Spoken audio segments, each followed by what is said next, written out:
Mike Tyson once said, "My biggest weakness is my sensitivity. I am too sensitive a person for millions of people watching around the world." Those words felt almost impossible to believe. Because when people saw Mike Tyson, they did not see sensitivity. They saw fear. Pure fear. A man so violent inside the boxing ring. Opponents looked psychologically defeated before the fight even started. Knockouts. Chaos. Destruction. By his early 20s, Mike Tyson had become the youngest heavyweight champion in boxing history. A global phenomenon. A sports icon. A human wrecking machine. And for years, the world became obsessed with the terrifying image of Iron Mike. But behind the violence, behind the rage, behind the tattoos, controversy, prison sentences, and public meltdowns, there was another story. A painful one. Because while the world celebrated Mike Tyson for becoming one of the most dangerous fighters alive, few people stopped to ask what kind of childhood creates that level of rage in the first place. The abuse, the loneliness, the bullying, the violence, the abandonment, the emotional instability, and the terrifying reality that sometimes the most dangerous people begin as the most damaged children. This is the pain behind Mike Tyson. Before the championships, before the millions, before becoming one of the most feared athletes in human history, there was Brooklyn, New York. And inside some of the roughest neighborhoods in America, a young Mike Tyson was already learning how brutal survival could become. Tyson's childhood was filled with instability. Poverty surrounded his early life constantly. Violence became normal. Crime became normal. Fear became normal. As a child, Mike Tyson was reportedly shy, emotionally sensitive, soft-spoken. But physically, he became an easy target. Other children bullied him relentlessly. And psychologically, those experiences shaped him deeply. Because humiliation changes people. Especially repeated humiliation. Tyson later described moments where people stole from him, attacked him, and made him feel powerless. And over time, the fear slowly transformed into rage. One moment from Tyson's childhood reportedly changed him permanently. Someone killed one of his pigeons. To many people, that might sound insignificant. But emotionally, for Tyson, it became explosive. The incident reportedly triggered one of his first violent reactions. And psychologically, that moment revealed something deeper. The sensitive child who kept getting hurt was beginning to believe violence was the only path toward protection. Then came the streets, crime, gangs, arrests. By his teenage years, Mike Tyson was already spiraling towards self-destruction. Many people around him believed prison, or death, would eventually become his future. Then, everything changed. Cus D'Amato, the legendary boxing trainer who would later become Tyson's father figure. For the first time in his life, Mike Tyson encountered someone who saw greatness inside him instead of danger. Cus did not simply train Tyson physically. He studied him psychologically. He understood Tyson's fear, his insecurity, his emotional instability. And slowly, boxing became more than a sport.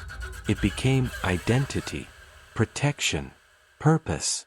Cus D'Amato reportedly taught Tyson one of the most important psychological lessons of his life. Fear is your best friend. That philosophy transformed Tyson completely. Inside the ring, fear no longer controlled him. He weaponized it. And suddenly, the shy bullied child from Brooklyn began turning into something terrifying. Mike Tyson's rise through boxing felt almost supernatural. The knockouts became brutal. The intimidation became legendary. Opponents looked psychologically broken before the opening bell even rang. Tyson moved with violent speed and terrifying aggression. And by age 20, he became the youngest heavyweight champion in boxing history. The world became obsessed. Media attention exploded globally. Money flooded in. Fame surrounded him constantly.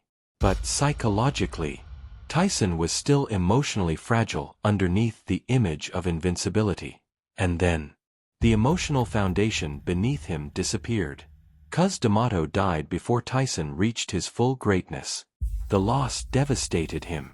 Because Tyson had not simply lost a trainer. He had lost guidance, stability, protection, and perhaps the only person who truly understood him emotionally. Many people later believed Tyson was never psychologically the same afterward.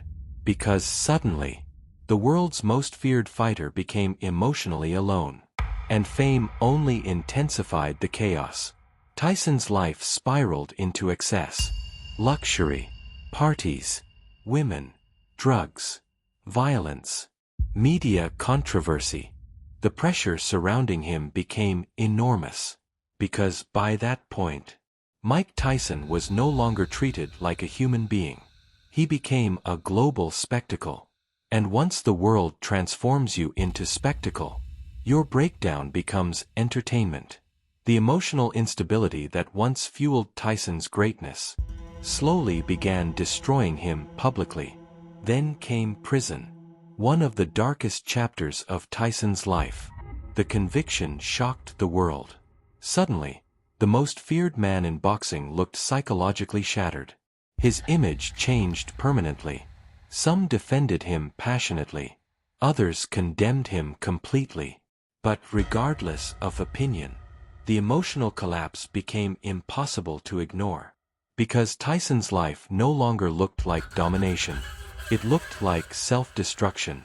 And perhaps the most tragic part was that beneath all the chaos, Tyson often still sounded emotionally like the frightened child he once was.